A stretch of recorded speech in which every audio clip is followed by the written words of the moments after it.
Bom dia, primeiro ano, tudo bem? Vamos lá pegar mais uma vez a apostila ângulo, né? Nós já estamos terminando. Apostila 4. Hoje nós vamos fazer das páginas 213 a 227, tá? É mais uma sequência desse novo módulo, né? Peguem a apostila, o estojo, escolha o lugar e vamos lá. E bastante capricho. Ontem eu recebi algumas devolutivas e fiquei muito feliz com o resultado. Embora vocês tenham ficado alguns dias de férias, né, sem estar fazendo atividades, fizeram com o maior capricho. Isso mesmo, tá? De parabéns. Vamos lá. Aqui está o calendário do mês de janeiro, né? Ontem foi dia 4, então, portanto, hoje é dia 5, terça-feira, né? Então, é 5 do mês 1, do primeiro mês do ano de 2021. Às vezes ainda acontece de colocar 2020, porque acaba aqui criando um certo hábito, né? De tanto que a gente coloca a data, mas agora nós vamos tirar o 0 e colocar 2021, tá? Então tá aqui, ó. Hoje é esse dia aqui, né? 5, tá lá, de janeiro, né? O janeiro tá aqui. Então aqui tá janeiro, né? Que é o mês que vai ser o mês 1, né? Na outra página, a Pro já vai começar, já colocou a data, tá? Vamos para a próxima página. Ah lá. Na próxima página, que é a 213, já tem a data. 5/1 de janeiro de 2021. Aí vocês colocam em toda, né, a sequência que nós vamos aprender hoje. Hoje nós vamos falar sobre os números, né? Vamos continuar falando um pouco sobre os números. Números, uma grande invenção da humanidade. Já que também a gente está falando sobre invenção, o número também é uma grande invenção da humanidade, né? Então eu vou ler o texto e depois que eu terminar de ler o texto, nós vamos conversar, tá? E vocês vão acompanhando a leitura. Você já percebeu como os números são importantes em nossa vida? Tudo envolve número, não é mesmo? A invenção deles é muito antiga, iniciando quando o ser humano sentiu a necessidade de contar os seus pertences ou fazer medições, né? Desde a antiguidade, quando o ser humano ele sentiu essa necessidade de contar ou então de medir, que são duas situações que nós já estudamos, surgiu os números. A realização de contágio e o registro de medidas se desenvolveram gradativamente e foram evoluindo de uma civilização para outra. Nos dias atuais, além de serem usados para contagem e registro de medidas, os números têm outras finalidades. Vamos conhecer um pouco mais essa invenção. As civilizações antigas não usavam os mesmos símbolos que usamos hoje. Os nossos símbolos são chamados algarismos. Compõe o sistema de numeração indo-árabico, que foi criado pela civilização hindu na Índia e difundido pelos árabes. Mas outras civilizações, como a egípcia e a romana, também desenvolveram os próprios tipos de algarismos.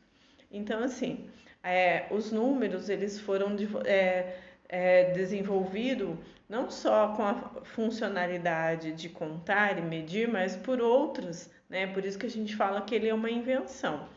Os nossos símbolos, a gente fala algarismos, mas ele compõe o sistema de numeração indo-árabico, né?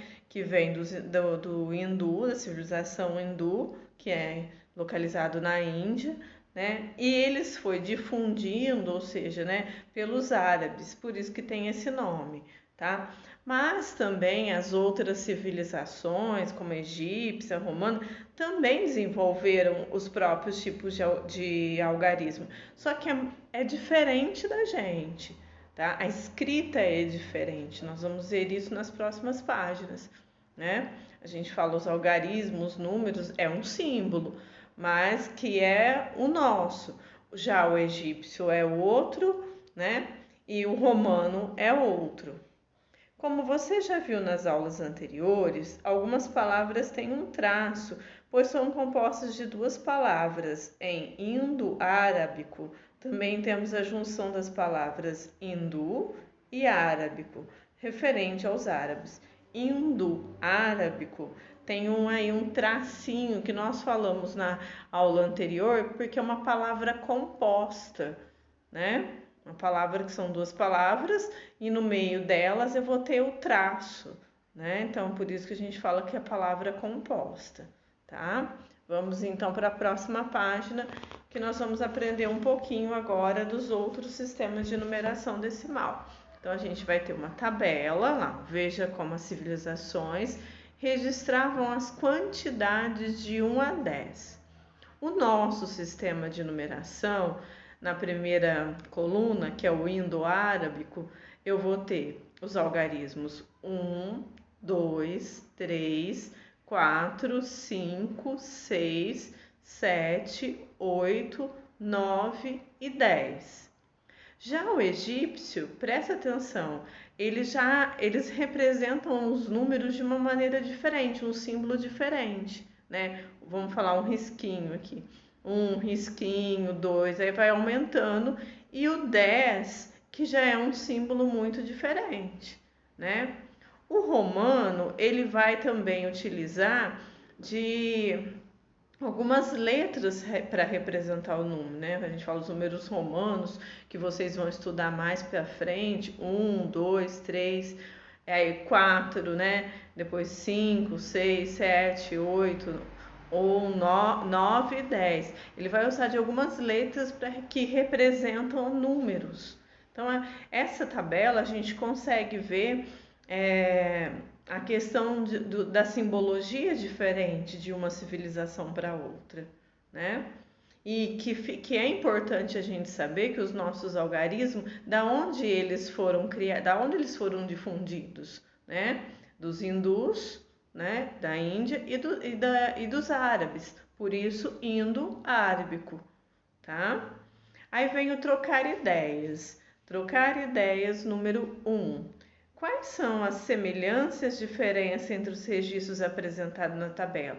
O que é igual aqui, né? Aí vocês vão responder para quem está auxiliando a atividade. E o que é diferente de uma civilização para outra? 2. Como você acha que os egípcios registravam o número 12?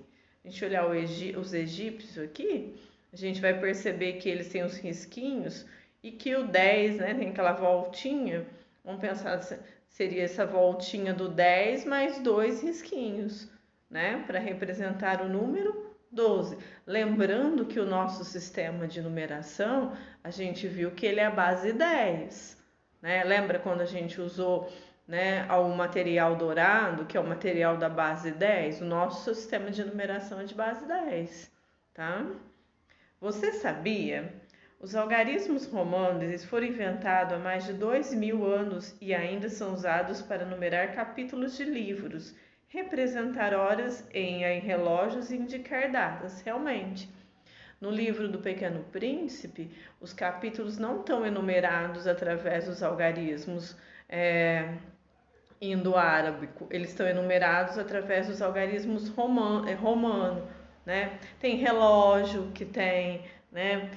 Indicar data também tem muito, na história tem muito. Então, assim, apesar dele ter antigo, ele é usado ainda nos dias de hoje, em várias situações, tá? Agora vamos para a próxima página de 215. Números para representar códigos. Nos dias de hoje, os números também são usados para representar códigos de identificação. Vamos conhecer alguns? Eu tenho primeiro aí o código de barras, muito utilizado hoje. Vamos levar para uma situação real, né? Pagar boletos, hoje tudo representado pelo código de barras, né? Eu tenho aí o número de telefone, que agora aí está representando o WhatsApp, que hoje o número, quase todos os números de celular também é pelo WhatsApp, né? Ou numa placa de carro, né? Que vai ter sempre na placa de carro aí, vai ter algumas letras e alguns números, né? A carteira de identidade com o número do registro geral, né? O RG, todo mundo tem desde que é criança, eu vou ter alguns números. Então a gente está mostrando aqui a funcionalidade dos números, quão importante ele é no nosso dia a dia, né? Então tem várias situações que a gente pode estar citando para que vocês compreendam a funcionalidade de cada número, né, de cada situação ali do código de barras, do número do telefone, na placa de carro, na carteira do RG, da carteira de identidade, né, que é muito importante, é um dos primeiros que a gente tem depois da certidão de nascimento, é o RG, a carteira que identifica, né, de identidade do número do registro geral, cada um tem a sua. Então, assim, algumas funções do número, né? Que na realidade o número é um código, né? Então por isso que a gente fala números para representar códigos. Trocar ideias. Observe as imagens acima. Você conhece os códigos que aparecem nelas? Se sim, comente para que eles servem. Vocês já viram algum boleto com código de barra, placa de carro, número do WhatsApp? Isso eu tenho certeza. Ou então até mesmo já tiraram a carteira, o RG, né? A carteira de identidade, que é depois da certidão de nascimento que nós estudamos, nós temos a carteira de identidade, que é o próximo documento.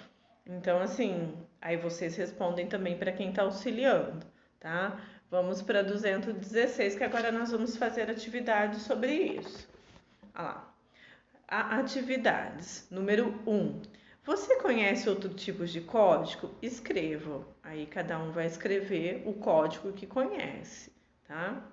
Aí tem um outro, você sabia? Nos códigos, os algarismos são também chamados de dígitos.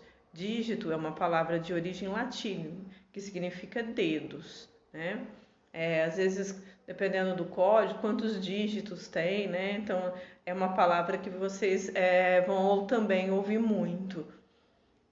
2. Vamos explorar os dados dos códigos anteriores. Quantos dígitos tem o código de barra? Então, vocês vão voltar lá, né? Aqui nesse código de barra e vão contar quantos dígitos ele tem, tá? E vão escrever na linha da letra A. B. Quantos números tem o registro geral, que é o RG? Você já tem RG? Então, vai lá, respondam se vocês já têm, olhem no de vocês e respondam. Se não, olhem no exemplo anterior, quantos números tem. C. Futuramente, as placas de carros brasileiros serão formadas por 4 letras e 3 algarismos. Crie 2 placas. Todas as placas futuramente, agora está trocando, né? Todas as placas agora não vai ter o nome da cidade em que a gente mora, ela vai vir escrito Brasil, o nome do nosso país, né? E ela vai ter sempre 4 letras e 3 algarismos, que é 3 números. Vocês vão criar 2 placas, tá? Aí embaixo nesse retângulo. Próximo, 217. Números para indicar uma ordem. Os números também são usados para indicar ordem. Eles servem para ordenar objeto, pessoas, meses do ano, dia da semana, alguns acontecimentos. Por exemplo, a prof acabou de falar, janeiro é o primeiro, então eu estou ordenando, né? Primeiro, ele é o primeiro mês do ano. você está no primeiro ano. Tá vendo? Esse primeiro, que do lado vem uma bolinha, um risquinho embaixo, a gente vai falar que é um número que a gente é um número ordinal, porque a gente está ordenando, né? Esse tipo de número é chamado de número ordinal. Esses números são escritos e falados no masculino e no feminino. Observe, primeiro e primeira. Primeiro no masculino e primeira no feminino, né? Veja como registramos e lemos os números ordinais. Então lá, primeiro é o registro escrito, aí vem depois o primeiro numérico, aí segundo, terceiro, quarto, quinto, sexto, sétimo, oitavo, nono, décimo. Quando chegar no 10, é que vai começar o 11, é o 11º, 12º, 13º e assim por diante. Então, eu estou ordenando alguma coisa, né? Vamos formar a fila, por exemplo. Fulano vem em primeiro lugar, depois o segundo é tal. Então, eu estou ordenando, né? Quem vai ser o primeiro, quem vai ser o segundo, quem vai ser o terceiro e assim por diante. Isso pode acontecer tanto com pessoas, quanto com objeto, quanto com os dias da semana, com o mês, com o ano. Então, de várias maneiras, tá? Agora 218 para a gente fazer a atividade. Aí vocês vão compreender melhor o número ordinal. Então, atividades 1. Observe a imagem das crianças entrando no ônibus escolar. Então, eu tenho aí um ônibus, vamos olhar, vamos observar a ilustração. E vou ter algumas crianças, vamos contar. Eu tenho 1, 2, 3, 4, 5 crianças, né? O que a gente vai ter que fazer nessa atividade? Identifique quem são as crianças e escreva o nome delas no retângulo. Ana é a primeira da fila. Então, a primeira, tá vendo? Eu tô ordenando. É a Ana, e vocês vão escrever o nome dela lá. Quem que é a primeira? A Ana já tá até pisando, né? Lá dentro do degrau do ônibus. Tomás é o terceiro. Então, eu vou ter que contar e colocar o nome do Tomás, né? Paulo está entre Tomás e Ana. Ele é o, né? E vocês vão responder. Francisco está atrás de Tomás. Ele é o qual, né? E Beatriz está atrás de Francisco. Ela é a. Então vocês vão colocar o nome em cima de cada, né, balãozinho aí das crianças e vão colocar e vão ordenar aqui no A e no B não, porque já estavam, vão escrever os números ordinais no segundo, no C, no D e no E. Aí vocês vão começar a compreender o que é, tá? Como ordenar vem de ordem, vamos falar assim. E eu tenho certeza que alguma coisa a gente já falou na escola, tá? Página de 219. As meninas do primeiro ano participaram de uma prova de natação. Então, eu tenho aí 3 meninas e um pódio, né? Tem o primeiro, o segundo e o terceiro lugar. Escreva nos retângulos os nomes das primeiras colocadas, sabendo que na parte mais alta do pódio está Rafaela. Então, vocês vão lá e vão escrever. Ela está na parte mais alta. Isso significa que ela está em qual lugar? Aline está à direita da primeira colocada. Vai lá e escreve o nome. E Marcela à esquerda de Rafaela, tá? E lembrando que já está aí a numeração de primeiro, segundo e terceiro lugar. O terceiro, você conhece os numerais ordinais até o 12º. Agora escreva no quadro o nome dos números ordinais até 20. Então, eu vou ter uma tabela com, né, décimo com o registro numérico e vocês vão escrever o registro escrito. 13º, 14º, 15º, 16º, 17º, 18º, 19º e 20º, quando eu chego no 20. Então, vocês vão ter que registrar o escrito do numérico, tá? Agora a página de 220, continuando falando sobre essa questão. Ler e entender placas é outra questão muito importante. A placa, ela nos dá, ela nos orienta, né? Vou ler. Algumas pessoas têm o direito de ser atendidas primeiro em muitos lugares. Conhecer as placas que organizam uma ordem de atendimento pode nos ajudar a compreender melhor e a respeitar esse direito. Vamos ver como isso é possível? Observe algumas placas que encontramos em locais como bancos, transporte público, lojas e hospitais. Existem inúmeras placas, mas tem placas que elas dão direito a atendimento primeiro algumas pessoas, né?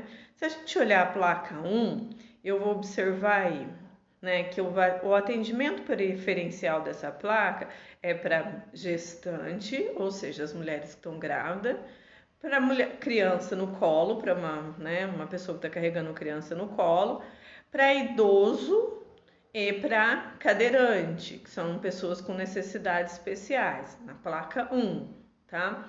Em alguns locais, essas placas, nós encontramos essas placas que dá prioridade a certas pessoas, que nós acabamos de falar. A placa 2, ela já está escrito, ó, assento preferencial para obesos, gestante, pessoas com bebê ou crianças de colo, idosos e pessoas com deficiência. Ausentes, pessoas nessas condições, o uso é livre, tá? Geralmente aqui, como está falando para assento preferencial, a gente pensa em ônibus, né? Porque os ônibus hoje eles têm essas placas, né? Se não tiver nenhuma dessas pessoas que foi citada, aí as pessoas normalmente, vamos falar assim, as pessoas comuns podem estar sentando, mas aquele local que é indicado é preferencial para essas pessoas que foram citadas, tá? Trocar ideias. 1. Você já viu placas desse tipo em algum lugar? Onde? 2. O que essas placas indicam para quem vai entrar em uma fila ou algum transporte público? O que elas indicam, gente? A Pro acabou de falar que essas pessoas têm atendimento prioritário, né? Para algumas pessoas, né? Tem que prestar atenção na placa, né? Geralmente são, vamos falar, são as mesmas condições. Uma aqui há uma diferença de uma para outra. Por exemplo, na placa 1 eu vou ter gestante, também tem na placa 2 criança no colo, né? Criança aqui para quem está carregando criança de colo, depois para idoso, para cadeirante. A única coisa que eu não tenho da placa 2 são para pessoas obesas, mas geralmente elas vão indicar qual público tem prioridade, tá? E é um direito que a gente precisa se respeitar, né?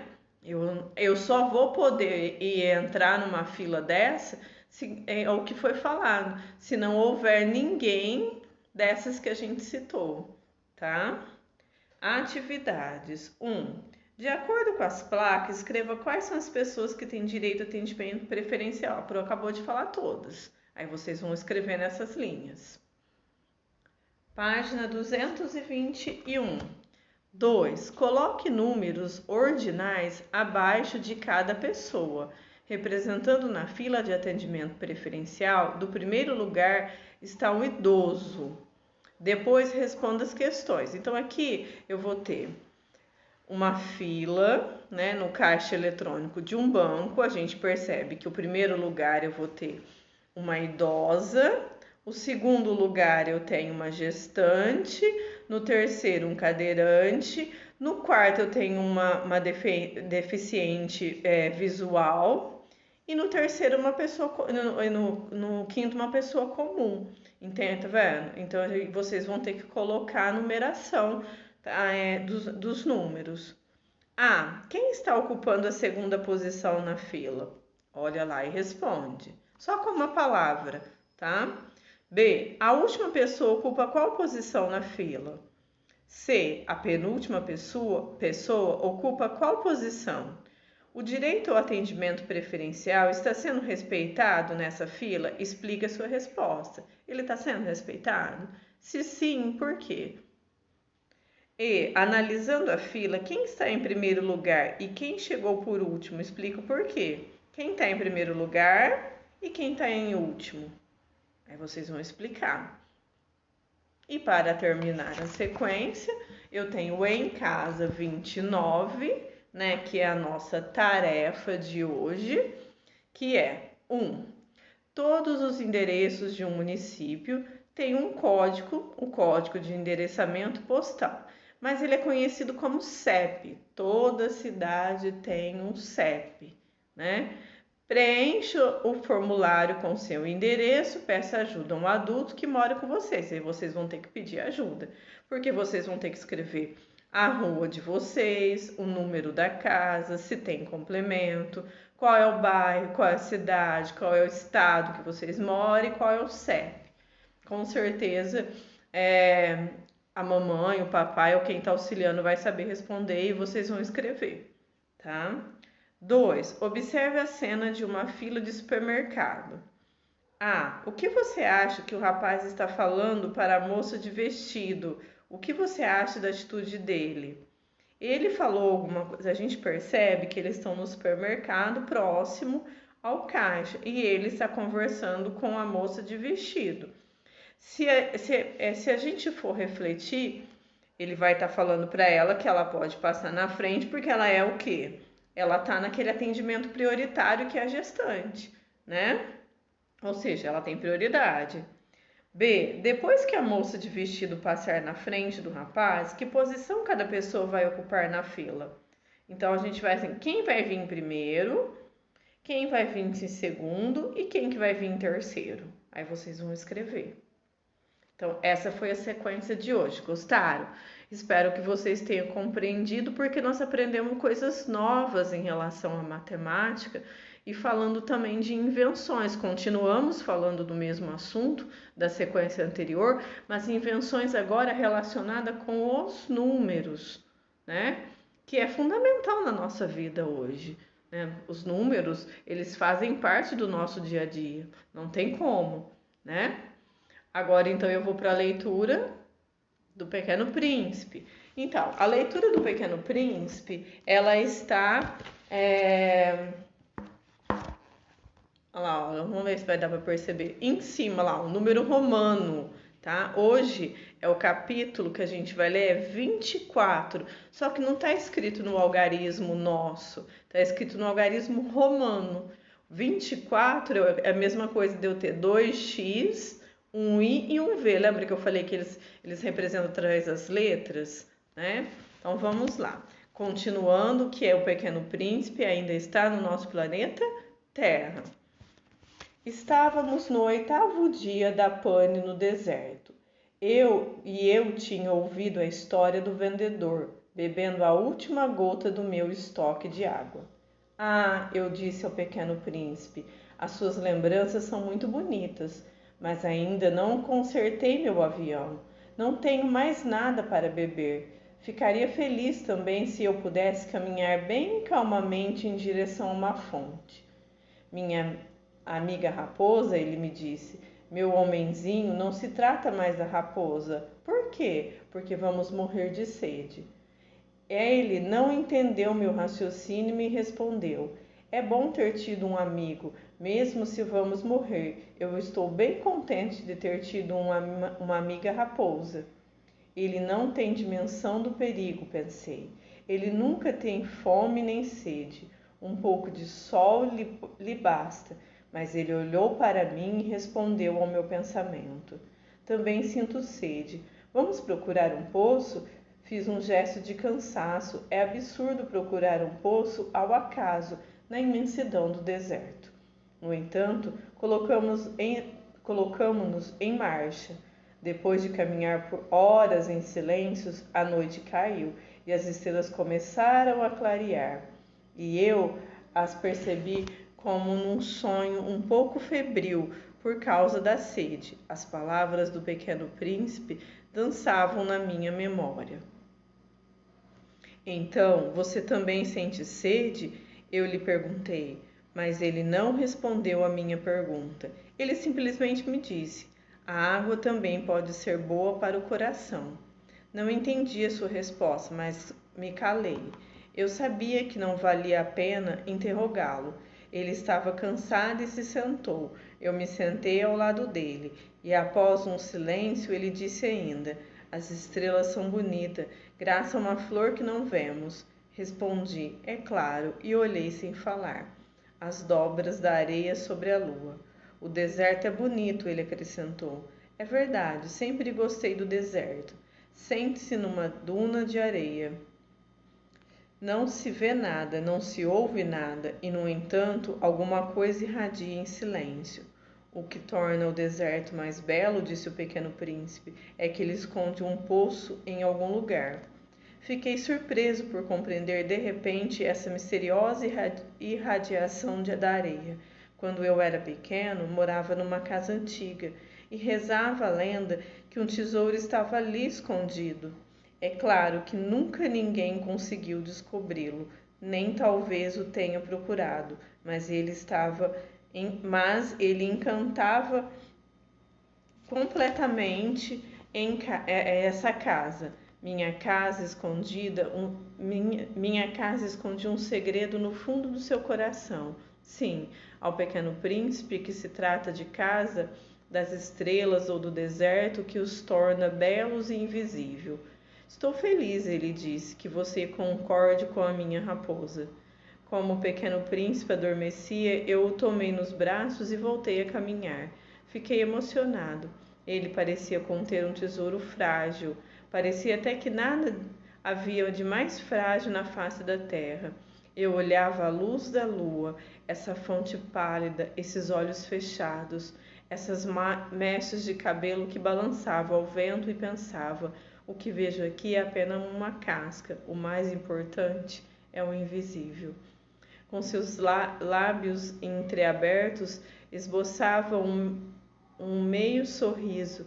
Pensei ainda: o que me comove mais ainda nesse Pequeno Príncipe adormecido é sua fidelidade a uma flor. É a imagem de uma rosa que irradia nele com a luz de uma lamparina, mas quando está dormindo, eu o achava mais frágil ainda.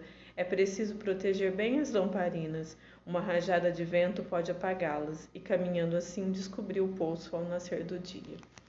Na realidade, o que é sempre importante para o Pequeno Príncipe é aquilo que os olhos não conseguem ver, é aquilo que nós sentimos. Aqui eles estavam à procura de um poço porque eles estavam com sede e queriam beber água, embora eles estavam no deserto, né?